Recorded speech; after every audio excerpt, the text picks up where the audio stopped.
I guess ice balls is one of the most eye-catching ways of presenting and serving ice in a cocktail.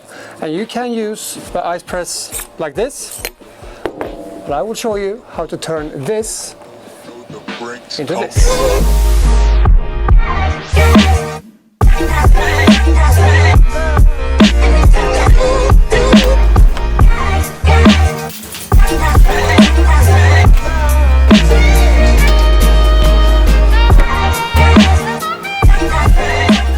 First of all, I want to cut up the block into smaller pieces so it will be easier to handle.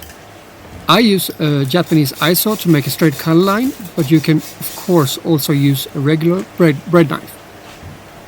Then I use an ice pick and a mallet to divide the block in half. The cutting line I made with the saw make it possible for the ice block to crack in a straight and sharp cut.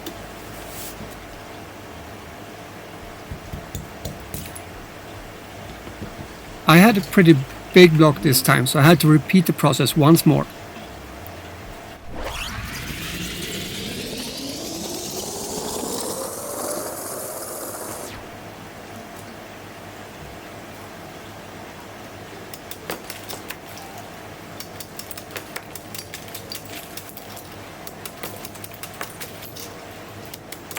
When I'm happy with the size of my big ice cube, I gently start to chip the corners one by one.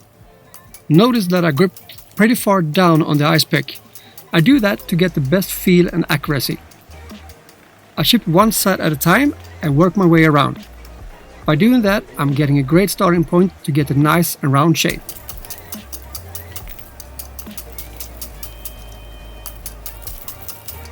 I use my ice pick very carefully and make sure I only chip the ice ball lightly. When I think I got it in the right size, I try it out in the glass. Voila!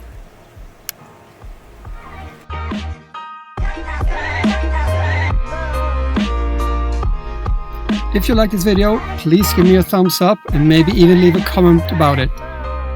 Also make sure to subscribe because I have many ice videos coming up that you don't want to miss.